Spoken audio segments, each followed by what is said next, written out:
성찬의 거룩한 식탁입니다.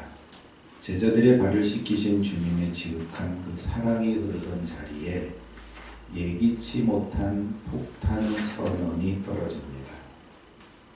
너희 중에 하나가 나를 팔리라. 이 말씀은 단순히 이 배신자를 색출하려고 경고했던 그런 말이 아닙니다. 죄인을 향한 예수님의 마지막 당부 눈물이었다, 이렇게 표현하기도 합니다. 오늘 본문을 통해 우리 안에 숨겨진 이 유다의 모습은 없는지 한번 살펴보려고 합니다. 유다의 모습만 있겠습니까? 주님의 은혜도 있습니다. 주님께서 그 자리에서 깊은 고뇌 속에서 사랑하는 제자들에게 말씀하십니다. 너희 중 하나가 나를 팔리라. 주님께서 하신 말씀을 한번 들어보겠습니다. 요한복음 13장 21절입니다.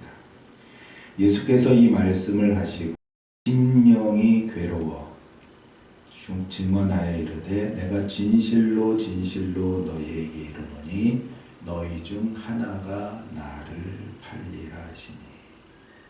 너희 중 하나가 나를 팔리라. 예수님과 함께하는 제자들의 마지막 식사 시간입니다. 아직 제자들은 예수님께서 죽으실 것을 알지 못하고 있습니다. 베드로의 신앙 고백 후에 여러 번 말씀하셨어요. 이제 예루살렘에 올라가면 내가 장로들과 서기관들에게 붙들려서 대제사장에 붙들려서 고난을 당하고 죽을 거야. 근데 사흘 만에 다시 살아날 거야. 하지만 제자들은 주님의 말씀을 듣고도 그 말씀이 무슨 의미인지 깨닫지 못했다고 했습니다.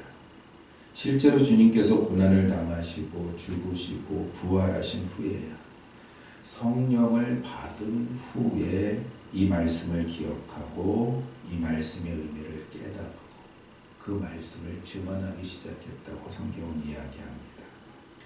예수님께서는 마지막 만찬 자리에서 이제 예수님께서 세상을 떠날 때가 이를 줄 아셨다고 했습니다. 그래서 식사하던 중에 예수님께서 겉옷을 벗으시고 수건을 가져다가 허리에 두르시고 대야에 물을 떠다가 제자들의 발을 씻기셨다는 거지요. 여러분, 베드로는 어땠습니까? 예수님께서 베드로의 발을 씻으려고 하실 때에 처음에는 베드로가 완강히 그것을 거절했습니다. 주께서 어찌 내 발을 씻으시나이까. 적어도 이것은 베드로의 충심에서 나온 말이었습니다. 베드로의 말에 예수님께서 대답하십니다. 여러분 한번 위쪽에 요한복음 13장 7절을 보십시오. 예수께서 대답하여 이르시되 내가 하는 것을 내가 지금은 알지 못하나 이후에는 알리라.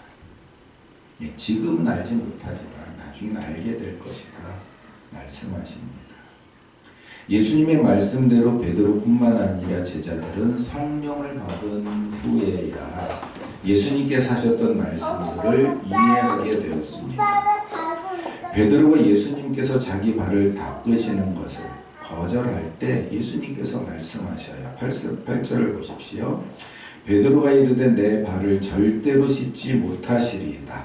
예수께서 대답하시되 내가 너를 씻어주지 아니하면 내가 나와 상관이 없느니라.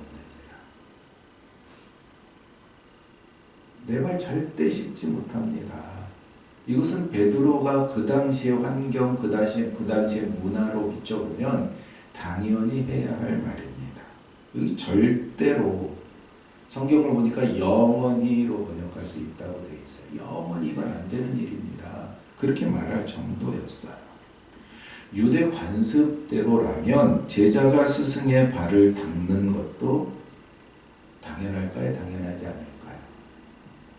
율법에 기록이 되어 있어요. 이렇게 발을 닦는 행위가 철저히 신분이 낮은 사람의 몫이었기 때문에 유대인 가정에서 발을 씻기는 일은 유대인 노예가 아닌 이방인 노예가 담당했다는 겁니다.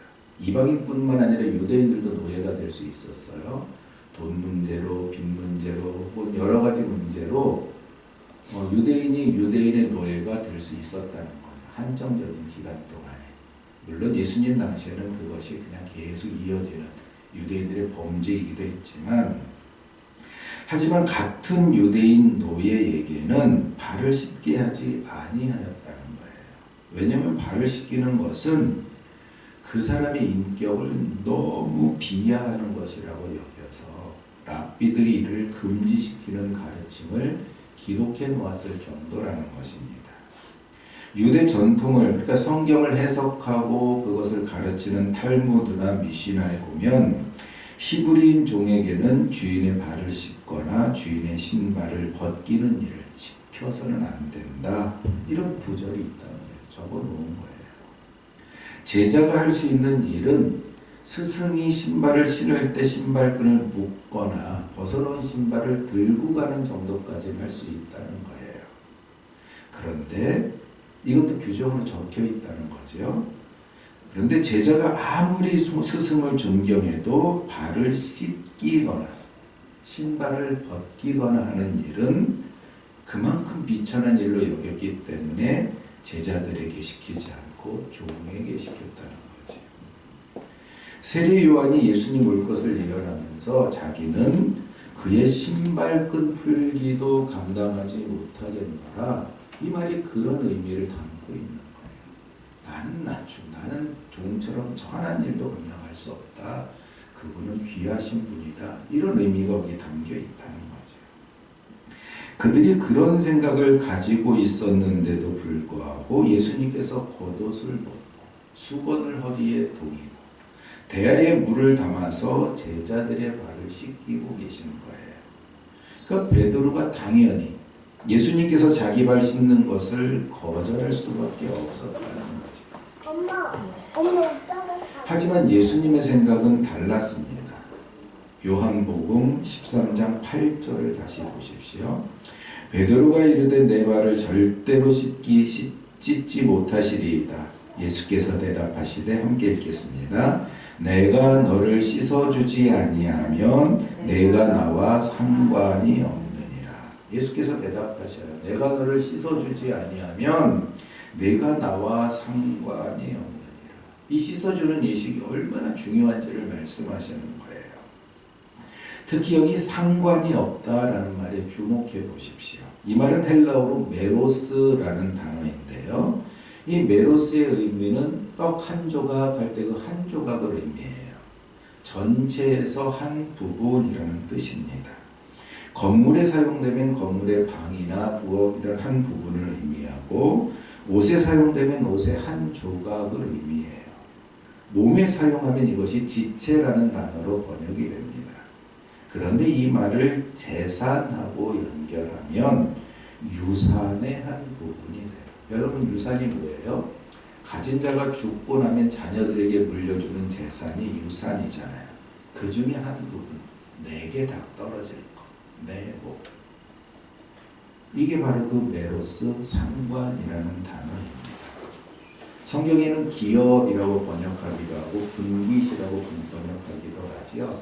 우리가 아는 그 탕자의 비유, 아들을 기다리는 아버지의 비유에 보면 둘째가 아버지가 이런 말을 해요.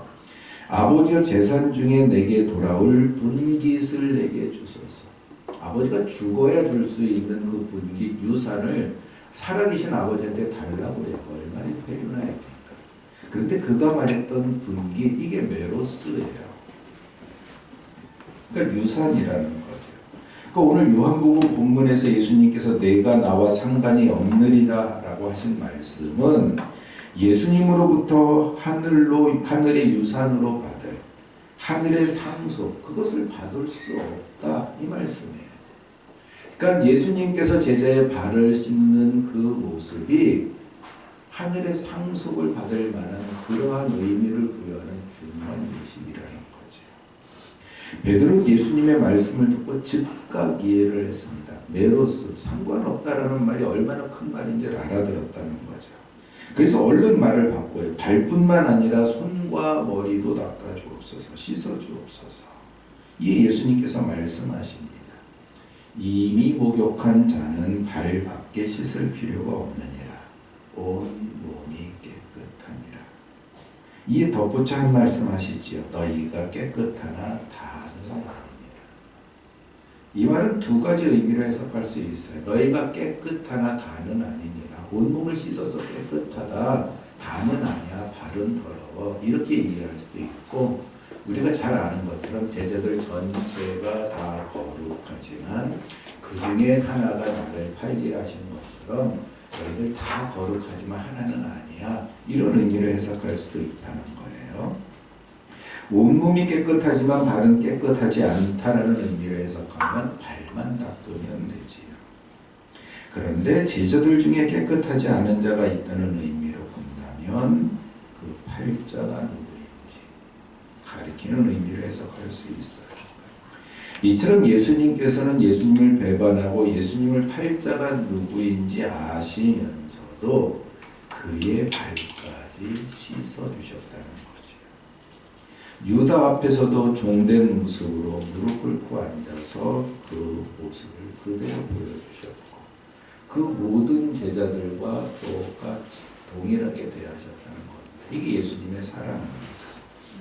예수님은 오늘 우리도 그때의 제자들과 동일하게 똑같이 사랑으로 대하십니다. 우리들의 발을 씻어 깨끗하게 하시고 주님과 상관 있는 자리에 우리를 두신 거예요. 하늘의 유산을 받을 수 있도록. 그러니까 우리는 예수 그리스도로 말미암아 하늘의 유산을 받는 하나님의 자녀가 되었다는 것, 요한이 이야기하고 있는 요한복음을 통해서 우리에게 가르쳐주고 있는 중요한 진리입니다. 그런데 주님께서 제자들을 향해서 너희 중 하나가 나를 팔리라 말씀하십니다. 그 말씀을 만찬 자리에 있는 모든 제자들과 함께 또 우리가 지금 그 말씀을 듣고 있습니다. 사랑하는 제자들 중 하나가 주님을 팔 것이라는 사실에 주님이 심령이 괴롭다. 21절에 그렇게 표현하고 있죠. 주님도 심령이 괴롭다는 거예요.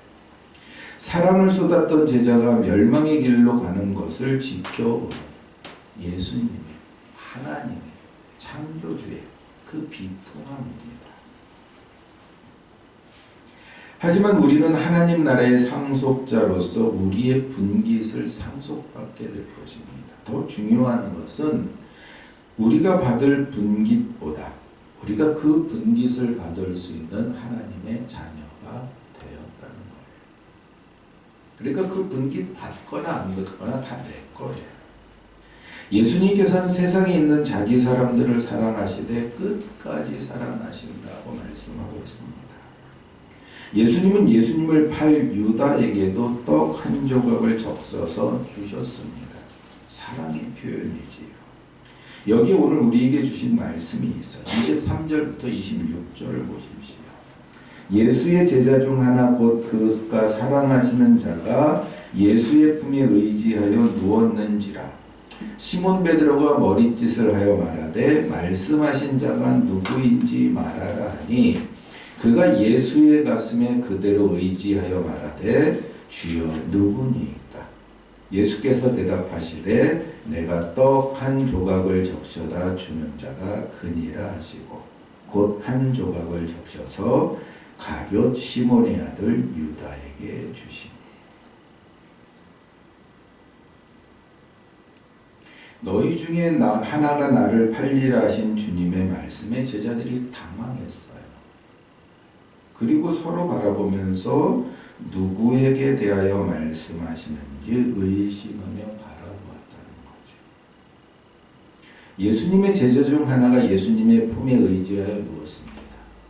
저는 어릴 때 이 말씀을 읽으면서 참 이해가 안 됐어요. 왜?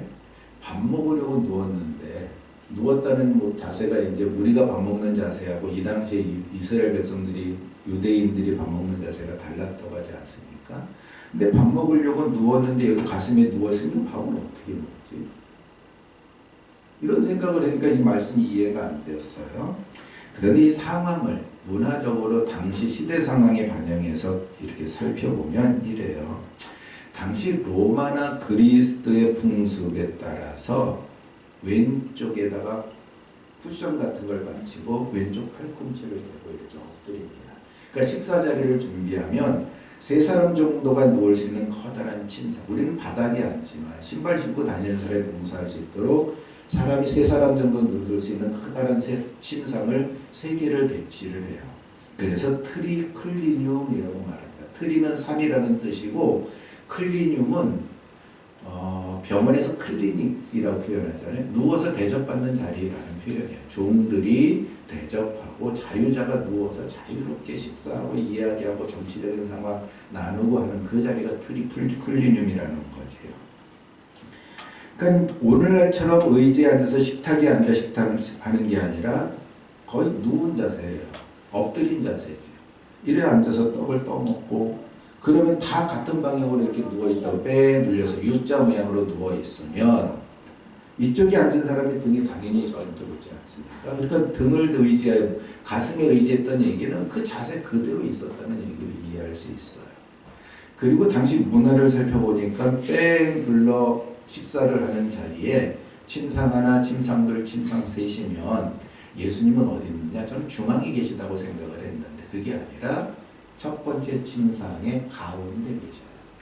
그리고 이 자리마다 신분의 고하 그 자리의 중요도에 따라서 자리의 배치가 달라진다는 거죠. 예수님의 오른편에는 가장 중요한, 가장 사랑하는, 가장 친애하는 신하가 자리를 하고 왼쪽에도 중요한 신하가 자리하는 거예요. 예수님이 앉아서 요한이 기대고 있으니까 요한 건너편에서 요한과 눈이 마주치는 베드로가 누군지 물어봐. 근데 요한이 예수님께 기댄 상태, 그냥 그 자세 그대로 예수님 누구입니까? 물었다는 것이에요.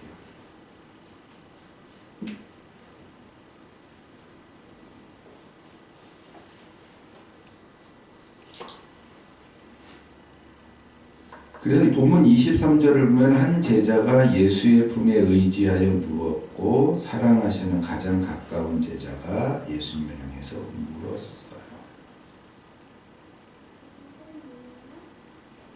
그러면 지금 오른편에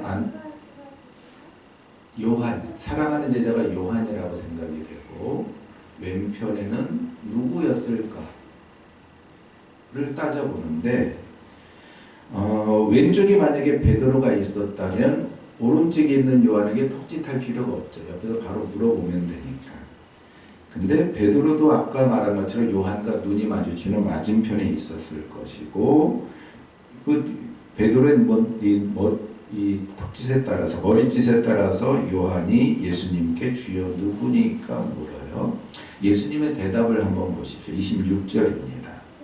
예수께서 대답하시되 내가 떡 한 조각을 적셔다 주는 자가 그니라 하시고 곧 한 조각을 적셔서 가룟 시몬의 아들 유다에게 주시니.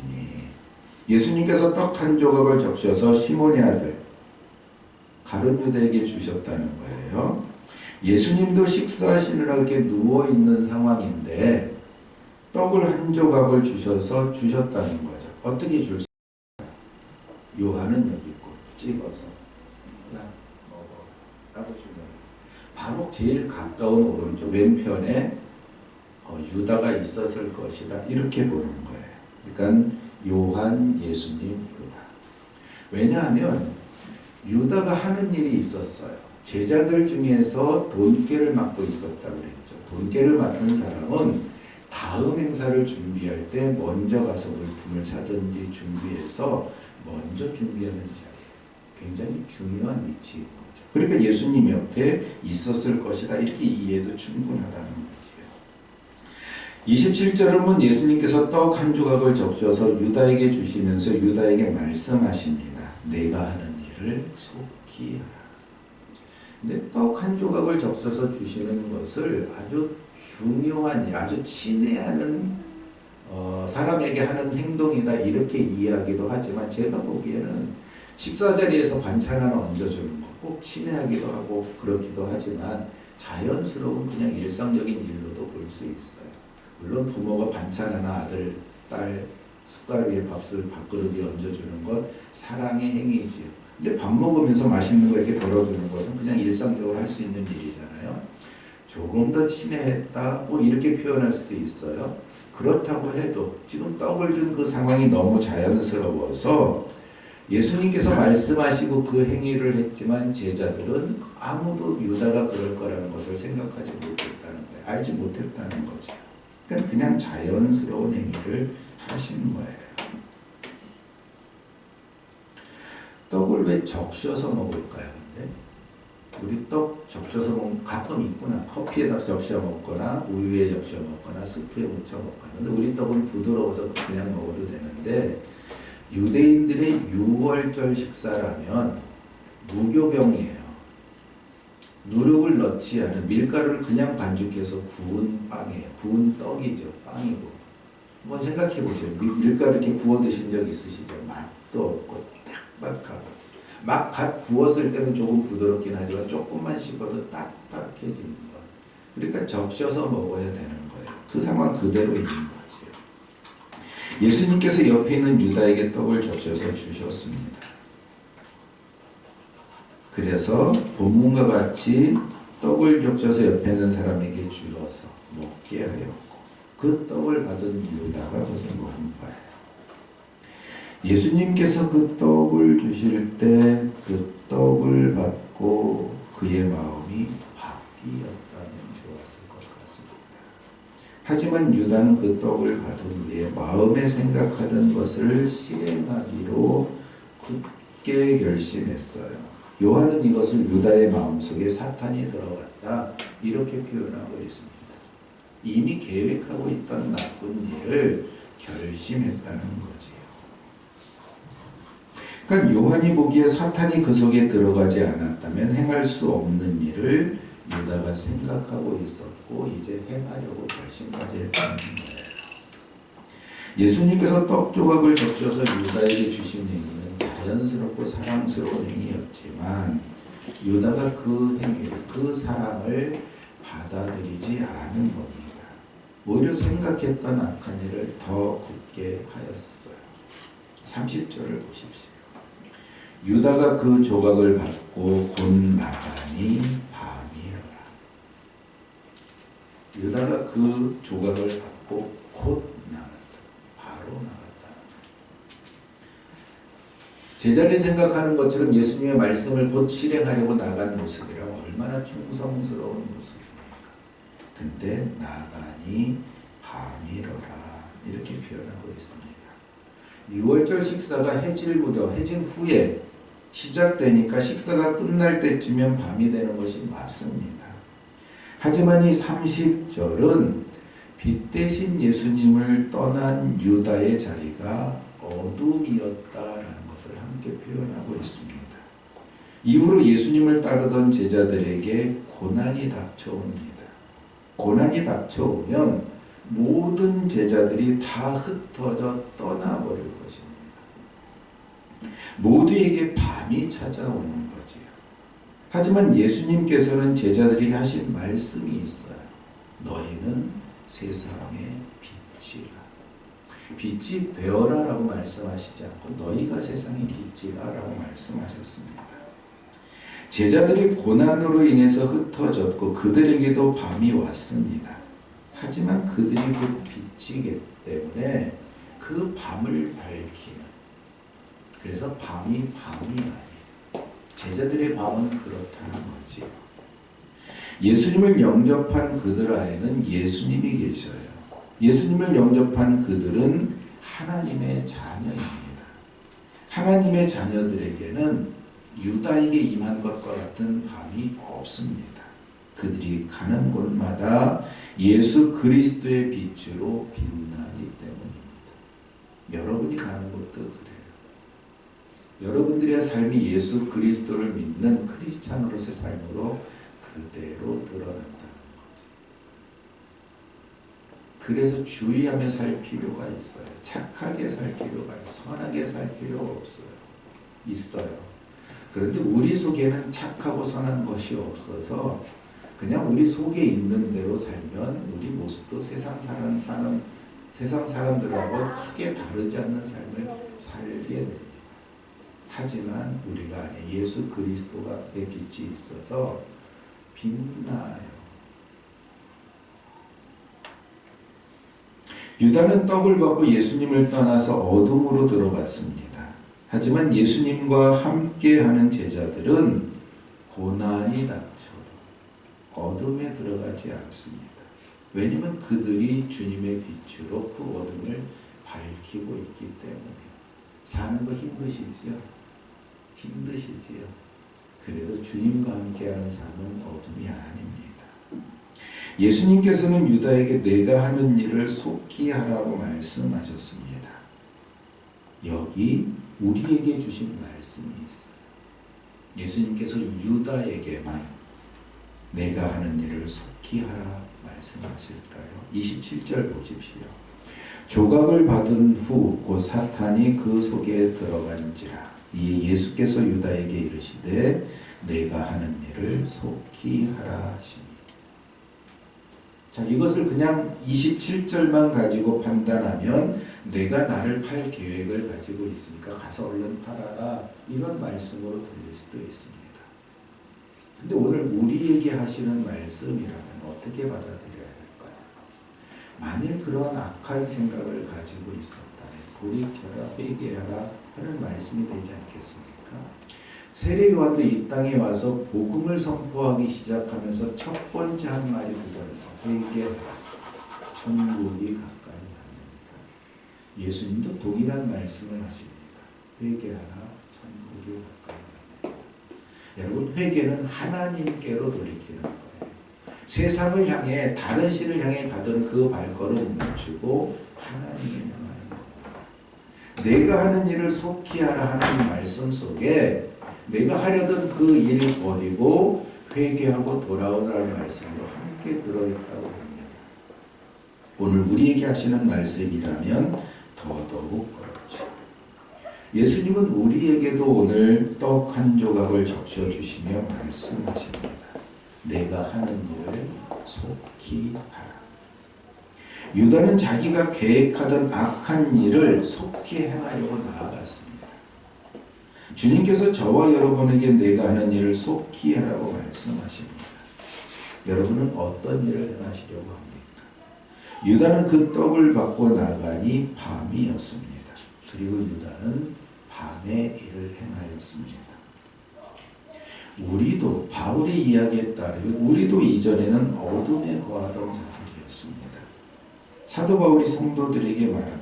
너희가 전에는 어둠이더니 이제는 주 안에서 빛이라. 빛의 자녀들처럼 행하라.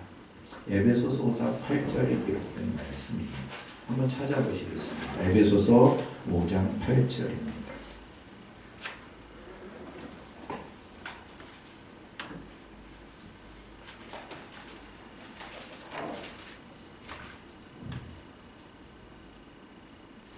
(8절) 9절 함께 읽어보겠습니다. 시작. 너희가 전에는 어둠이더니 이제는 주 안에서 빛이라. 빛의 자녀들처럼 행하라. 빛의 열매는 모든 착함과 의로움과 진실함에 있느니라. 아멘. 빛의 열매는 착함, 의로움, 진실함이라고 가르쳐주고 있습니다. 적어도 우리가 세상에서 살면서 남들을 속이려고 거짓을 행하지는 않지 않습니까? 착하게 하려고 애쓰지. 크리스찬이라는 거 사람들이 알기에 조금이라도 손해보면서 착하게 살려고 애쓰고 있어요. 또 예수를 믿는 그 의로움으로 살려고 애쓰지. 거짓말하지 않는 것, 진실함, 주님 때문에, 예수님 때문에 그렇게 살고 있다면 우리는 잘 살고 있는 것입니다. 물론 100% 그렇게 할 수는 없어요. 우리 속에 아직 그 더러운 것들이 남아있어서 건들기만 하면 그 더러운 것들이 튀어나옵니다. 어쩔 수 없지요. 하지만 주 안에 거하기에 그것이 허물되는 것이 아니라 예수님으로 말미암아 우리는 하나님과 상관 있는 사람이 되어서 그 길을 가고 있어요. 우리도 전에는 어두움이었습니다. 하지만 이제는 예수님 안에서 빛이 되었어요. 빛 대신 하나님의 자녀가 되었습니다. 여러분의 삶 자체가 빛이라는 것 기억하십시오. 부끄러워하지 말고 사십시오. 고난 중에서도 하나님을 예배하면서 하나님 안에 행하기 때문입니다. 우리는 이렇게 예배의 자리에 있잖아요. 우리 역시 본질적으로는 어둠에 속하였던 자들입니다. 하지만 이제 예수 그리스도 안에서 세상의 빛이 되었고 하늘나라의 유산을 상속받을 하나님의 자녀가 되었습니다. 이것을 기억하십시오. 오늘 본문은 우리에게 두 가지 길을 보여주고 있습니다. 하나는 어둠의 길입니다. 가룟 유다는 주님의 떡조각을 받았으나 그 사랑을 거절했습니다. 결국 빛 대신 주님을 떠나 밤의 일을 행하러 나아갔습니다. 또 하나의 길은 빛의 길입니다. 주님 안에 거하는 제자들은 밤으로 나아가지 않아요. 빛으로 나아가는 자들입니다. 그들 안에 예수님께서 계시기 때문에 고난이 닥쳐도 그들은 세상을 밝히는 빛으로 존재합니다. 우리가 바로 그 빛입니다. 주님은 오늘 우리에게도 떡 조각을 주시면서 내가 하는 일을 속히 하라고 말씀하십니다. 여러분 이 떡을 받고 어디로 행하시겠습니까? 어디로 가시겠습니까?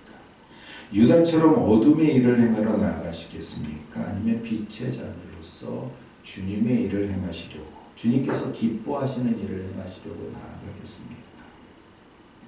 비록 우리의 삶은 고난입니다. 하지만 우리는 하나님을 예배하면서 그 안에서 행하고 있습니다. 모든 착함과 의로움과 진실함이라는 빛의 열매를 맺고 있어요. 우리가 애써서 맺는 게 아니고 성령께서 우리 안에 계시기에 맺어지는 겁니다. 우리가 가는 곳마다 이 그리스도의 빛을 바라는 진정한 하나님의 자녀로서 살아가시길